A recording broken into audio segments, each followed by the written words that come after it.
Պարոն Վարդանյան, ես հիմա մեջ եմ բերելու քաղաքացիական պայմանագրի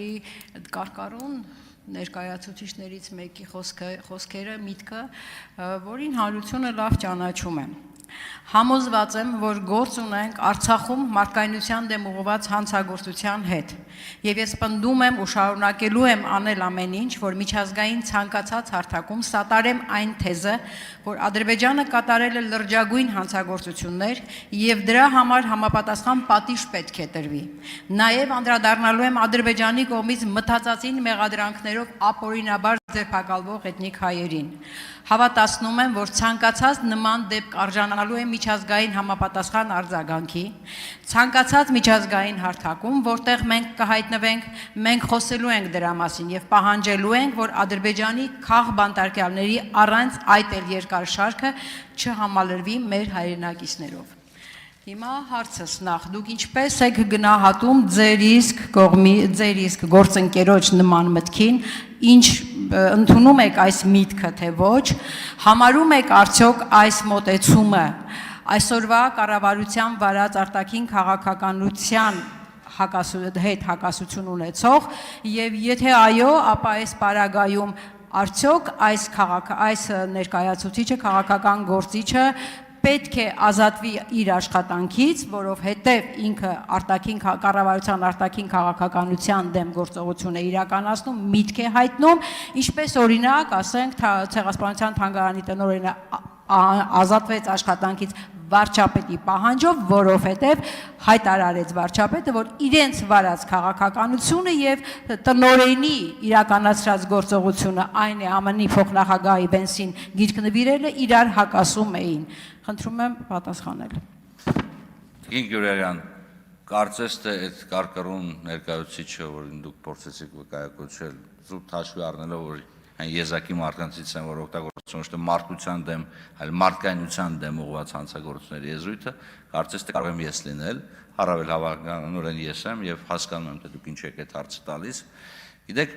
շատ հստակ կպատասխանեմ ձեզ այդ հարցին։ Ուրեմն իմ ամբողջ խորհրդարանական գործունեության ընթացքում բոլոր խորհրդարանական հարթակներում հարցրեք ձեր գործընկերներից։ Ես սատարել եմ, սատարելու եմ Հայաստանի Հանրապետության շահերը, անկախ նրանից, որ ույցը պաշտոնում լինեմ, որտեղ Հայաստանի Հանրապետության շահերը չափազանց կարևոր են եւ բոլոր հարթակներում, բոլոր հնարավոր հանդիպումների ժամանակ ես բարձրացրել եմ այդ ում ձեր կողմից մատնանշված հարցերը։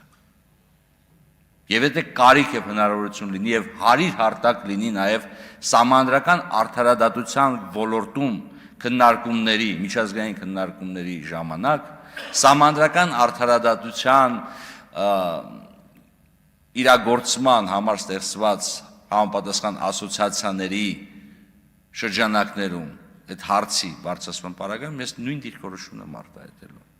որովհետև գիտեք ինչ, այո, սահմանադրական դատարանը անաչառ է եւ անաչառ է գտնվելու, որովհետև իրականացնելու է արդարադատություն յուրաքանչյուրիս համար, բայց պետական շահերով առաջնորդվելը իմ կարծիքով պետք է լինի ցանկացած պաշտոնատար անձի, այդ թվում ընդդիմադիր քաղաքական անձի, քաղաքական պաշտոնյայի համար կարևոր գրավական։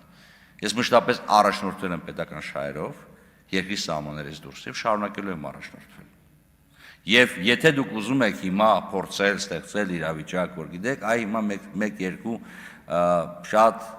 բարդ հարց կտամ, որի տակից Վարդանյանը կամ դուրս չի գա կամ կփորձենք նրան տանենք դեպի քաղաքական քննարկումների ոլորտ, ապա հավատացնում եմ ձեզ, այս 8 տարվա գործունեությունը այդ թվում ինձ սովորացրել է մի շատ հետաքրքիր բան, էլի խուսափել որևիցե եղանակի, կներեք, պրովոկացիոն դատողությունից։ Իսկ չի կարա սահմանադրական դատարանի դատավորի թեկնածուին ուղղվի հարց, կներեք ամենայն հարգանքով Տիկին Գյուրերյան, դուք գիտեք ես ձեզ շատ եմ հարգում,